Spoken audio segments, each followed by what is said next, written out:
They haven't parlayed that into a huge amount of success with Amazon Prime Video shows. They've done well, but maybe not as well as some of the other content networks. So it could help them get better, but it's not necessarily how much data, but how you use it. And I think that the magic of creating great content goes well beyond data.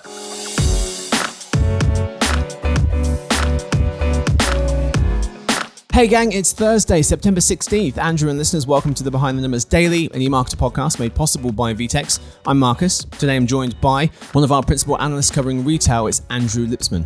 Hey, Marcus. Hey, buddy. Thanks for hanging out. Today's fact: headline area codes were originally based on population density. Area codes originally based on population density. So the Bell system, formerly a system of companies led by the Bell Telephone Company, created the first area codes back in the 1940s, called the North American Numbering Plan. It was developed in the era of the rotary phone. Some of you remember those. Part of the planning behind area codes was to make those for populated areas be easiest to dial. So New York City got 212, Chicago got 312, and LA got 213. According to Atlas Obscura, the largest and most prominent cities got the best codes, whilst the smaller states had to drag the zero all the way around, almost as a punishment of sorts for not being bigger. So that's where area codes come from. So if you have to dial 911 on a rotary phone, it's not the fastest, but it's not terrible. In England, the emergency number is 999. So it takes so long. You basically go like 3 times you have to do that, and then you go, hello fire department, and then you go, never mind, the house burned down, it's gone, it's too late. Anyway, today's real topic: why Amazon now has its own TV.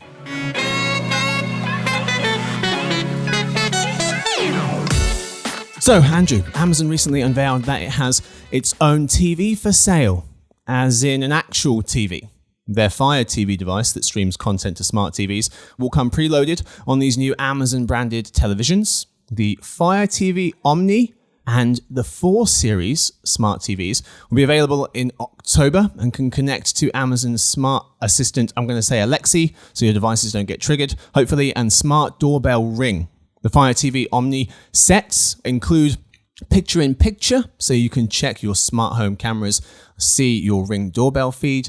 Amazon says it will also add a smart home dashboard by the end of 2021 for more controls over your connected home gadgets. So what do we have here? We have the Fire TV 4 Series that has 3 flavors. They start at $370 for the 43-inch, goes up to $520 for 5 inches.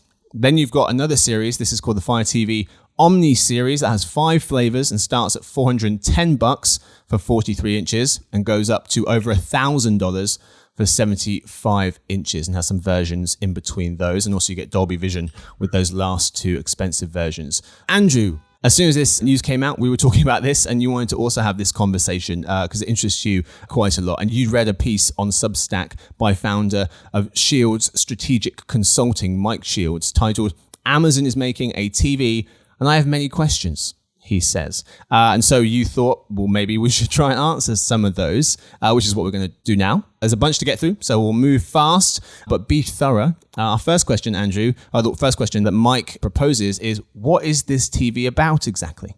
Yeah, well, I'll begin by answering that by sharing what it's not about, and that is to enter the TV hardware market. Most of the headlines are casting this as a play into TV, which to consumers it's a new TV. But, that's not really that significant of a business for Amazon. TVs, it's just a race to the bottom on prices. It's very low margin, increasingly commoditized. And so even though it talks a lot about Amazon competing with, Samsung and LG in the TV market, this is really about advertising, number one. There are a couple of other strategic factors there. I think this is a way for Amazon to increasingly own the living room. That's a strategic play against, some of the heavy hitters out there like Microsoft and Apple and Google. But ultimately, I keep coming back to the fact that this is about advertising and a way for Amazon to continue to advance its position there. Now, I will say, we've been seeing this move in advertising for quite a long time. And in fact, going into the smart TV market isn't totally new. They have, an array of Fire TV devices, but they haven't come equipped with the screen yet. So it is a much bigger play that has a chance to significantly increase Amazon's distribution. Yeah. Talked about advertising. Amazon, 11% of the total digital ad spending market this year, growing that to 12% next year, 13% the following year, so 2023. So very much about advertising owning the living room as well. The second question he throws out there, he had a bunch of questions. We pulled a handful of what we thought were the most interesting ones. And the second one here we've got for you is, does Amazon want to make TV commerce a real thing? He says, not like QVC, but more like buying products displayed in shows. Could Amazon turn on shoppable TV ads or always on live shopping? Absolutely. I think Amazon wants to move in this direction. They've already started to experiment a bit with shoppable video, shoppable TV. I think one of the biggest hints in terms of where they're headed here is that a differentiating factor in these devices is that they are Alexa enabled.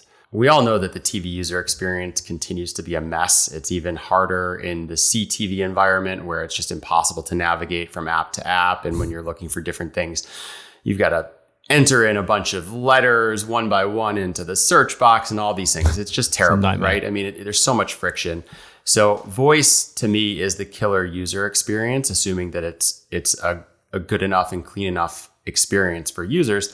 But this is what could be different. And as consumers start to interact with their TV screens through voice, a logical extension of that is TV commerce and voice enabled ads. So you see an ad and you can take action in that moment, to add to cart or order something directly. So I do think we're quickly headed in that direction. And you talked, so Amazon, the TVs come with what they call a far field mic. So you're not going to have to speak into a remote like a lot of TVs. So I'm assuming that far field mic is you can, from anywhere in that room, maybe other rooms, if you're shouting, you can maybe activate different commands. Some of the voice commands that can be used already are going to be things like finding something to watch, adjusting the brightness, adjusting the volume. You can switch inputs with Alexa as well. But Chris Welch of The Verge also says that there's some other voice commands. You can say, Alexi, what should I watch? And that will launch in beta this year. You can have tailored movies and TV recommendations from your streaming apps like Prime. You can also refine searches by genre, actors, award-winning movies. You can also say, Alexi, play something from Netflix,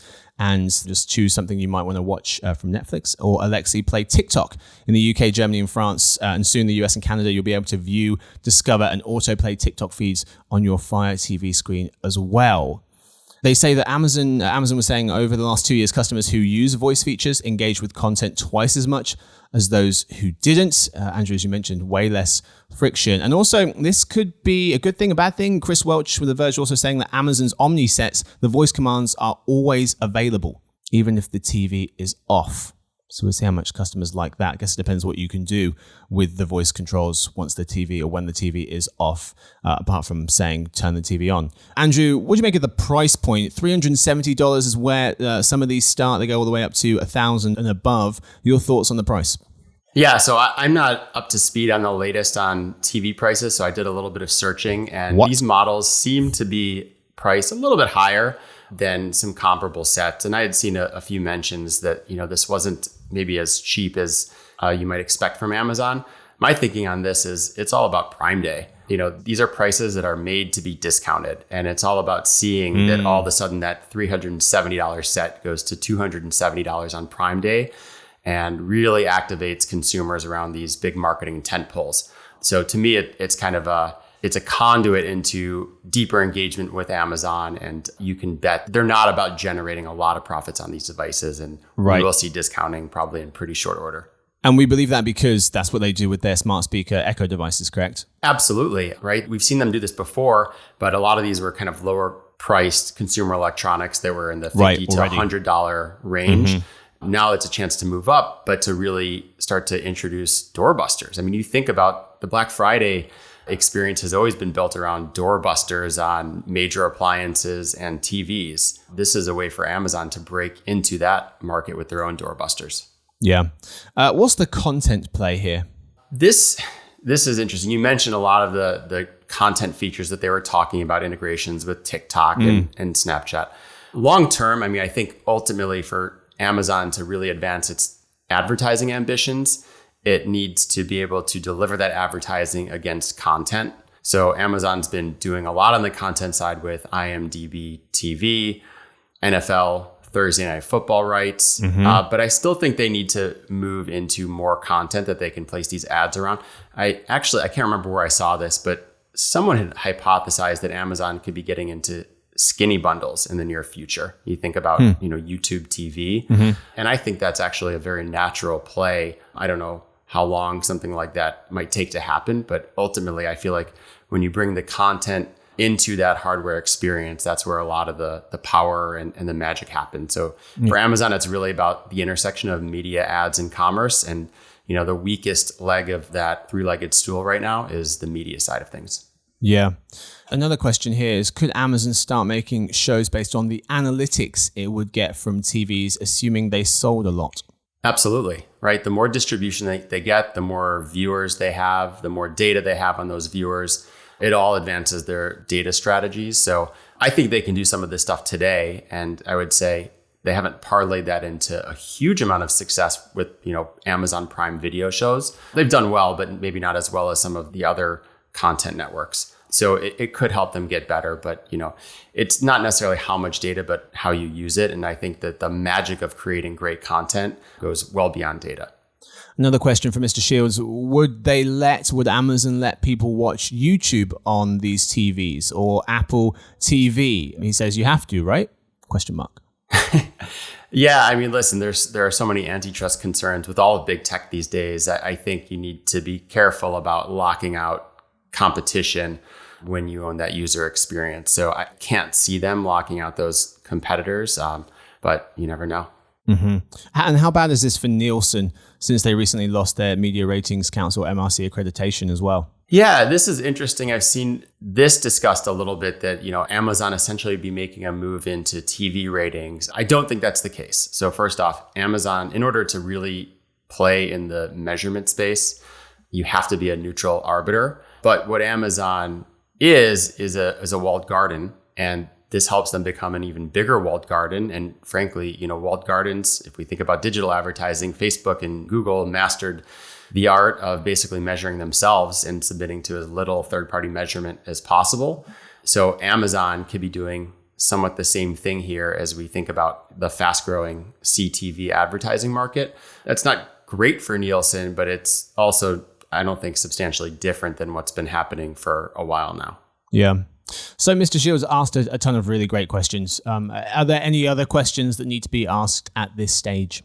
Oh, the one other thing that's swirling around in my mind with this play, and actually what gave me the idea for this, was thinking that, Apple probably should have gotten into the TV market a while ago.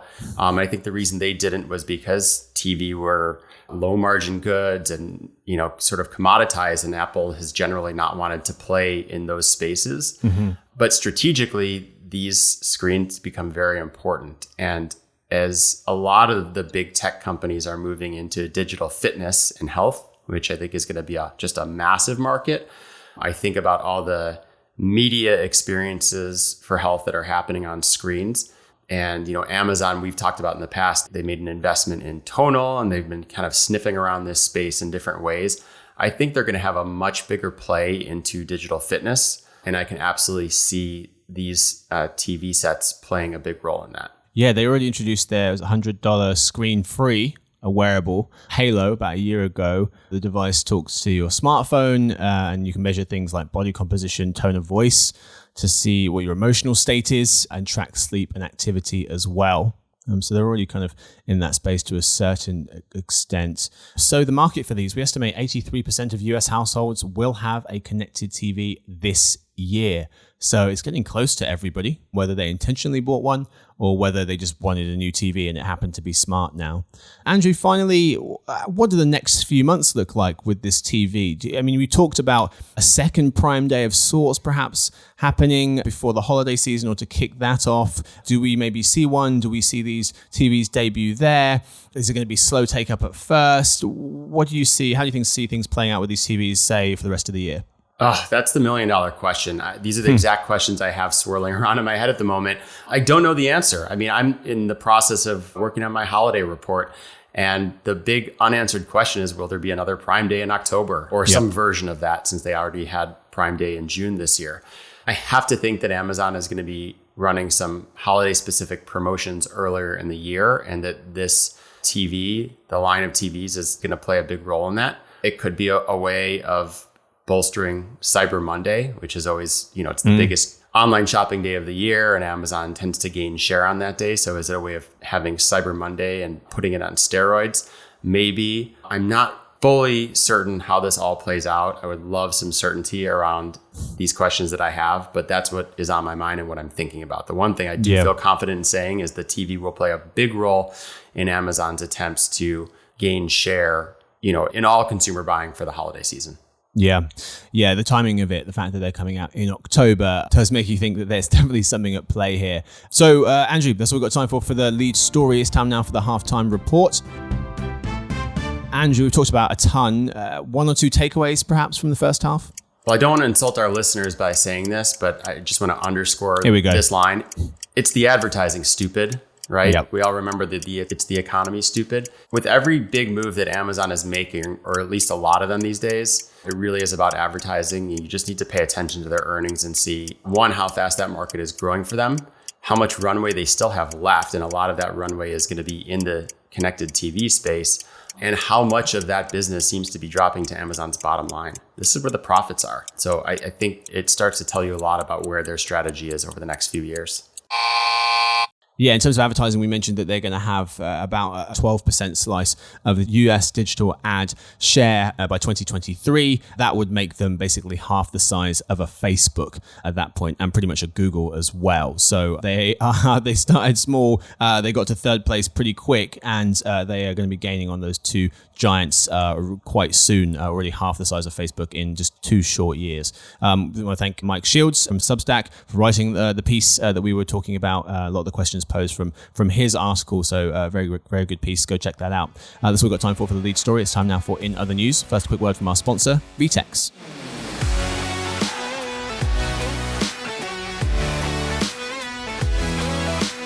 Everyone is talking about digital transformation, but what does it mean in real life? Digital Insider is a new podcast series about the digitization of retail, where business leaders, academics, and thinkers discuss how businesses are transforming and give their perspectives, practical advice, thought process, and lessons learned. Go to digitalinsider.com to learn more, or listen to it on Spotify, Apple Podcasts, or wherever you get your podcasts.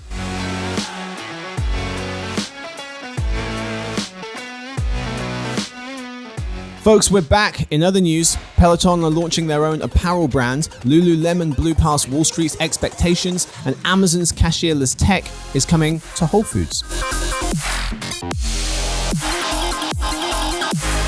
Story 1.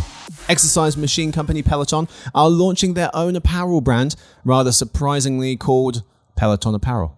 Writes senior retail reporter Mary Hanbury of our sister company Insider. The new collection will include a mix of men's, women's, and gender-neutral styles. She writes that costs up to $120 for different things. A pair of women's leggings, for example, will run you between $80 to $100. Peloton had previously partnered with folks like Lululemon, Adidas or Adidas, if you are an American person, to sell Peloton branded products, but is now focusing on producing its own clothing rather than launching new collections. Andrew, you grabbed this story for us. Your takeaways? Yeah, I think this is an evolution that we've expected for Peloton to really become a full lifestyle brand and move beyond being, an exercise equipment company. The question is, for me now, can Peloton become Lululemon faster than Lululemon can become Peloton? As we might recall, Lululemon acquired Mirror, got itself into the digital fitness space a year or so ago. And now we're seeing the reverse happen as Peloton in the digital fitness space is moving into apparel. Yep. These companies are on very parallel paths. They both have exceptional brands. And let's be honest, there's a lot of opportunity here as category leaders. Story 2. Speak of the devil, upscale athleisure company Lululemon blew past Wall Street's expectations in its latest fiscal quarter and said it's on track to hit 2023 revenue target well ahead of schedule, writes CNBC reporter Lauren Thomas. She notes that for its current fiscal year, Lululemon expects revenue to reach around $6.2 billion. That's good enough to be nearly 2 years ahead of schedule. Andrew, what's your position on the company's performance? It's good to be a power brand, especially at a time when a lot of companies are spending increasing amounts on customer acquisition. If you have that brand that creates a gravitational force around itself and brings the customers to you and can drive a lot of those sales through direct-to-consumer efforts, I think that just puts them in a really great position. Now, what was interesting to me in this earnings is that even with this huge revenue growth, there was only an 8% increase on the e-commerce side of the business. So another example where the comps to last year really softened what e-commerce looked like, but we saw a huge rebound on the brick and mortar side of things. So I would say, especially as we think about the holiday season coming up, I just think that Lululemon is firing on all cylinders and they're really, really well positioned for that Q4. What jumped out to me was this question of what would retail sales have been if supply chain issues hadn't plagued the space? Because Chief Executive Calvin McDonald says, quote, sales in the quarter probably could have been even stronger if we weren't having to face some of those disruptions, close quote. Sapna Maheshwari of the New York Times notes that the pandemic-related factory shutdowns in Vietnam, where a third of Lululemon's global sourcing comes from, has hindered the company. Same for Amazon as well, Andrew. We saw last year they were struggling to get things delivered to people and they could have sold more had they had the capacity.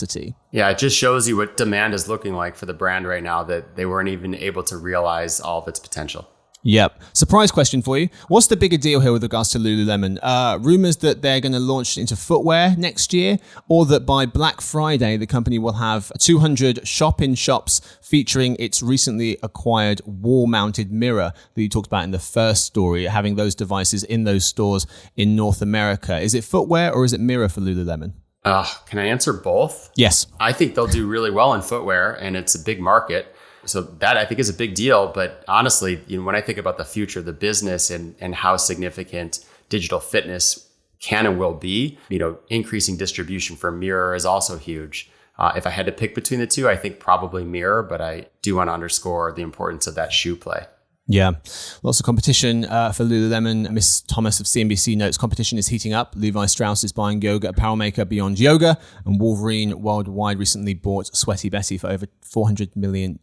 Story 3. Amazon's cashierless technology is coming to Whole Foods next year, writes John Porter of The Verge, starting with Washington, D.C. and Sherman Oaks, California. This Just Walk Out technology, as it's called, currently used in Amazon Go stores, uses a series of cameras and sensors to automatically work out what folks pick off the shelves and then charges their credit card once they leave. Customers can either use this payment method or the more traditional self-checkout if they want. Mr. Porter of The Verge also notes that back in mid-June, that Amazon was introducing its Just Walk Out technology to its 14th full-size Amazon Fresh grocery store in Bellevue, Washington.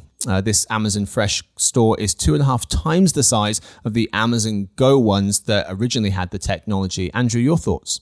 So when I think about retail experiences, I think they need to gravitate into one of two directions at this point, either being experiential or frictionless, right? You have to go there because you want to shop that way or because you want to get in and get out as fast as possible. I think of Whole Foods as more experiential. And to me, there's actually some dissonance here because Just Walk Out technology is about frictionless experience. Interesting. Right? So I don't know how well these things go together naturally. And I have a lot of questions that are still unanswered about the technology because it also, requires a certain sort of shelf placement and other technologies that maybe almost create a more standardized experience that I don't know how well that works with what I go to Whole Foods to do, which is to shop the cheese aisle or the marketplace experience. So I have plenty of questions.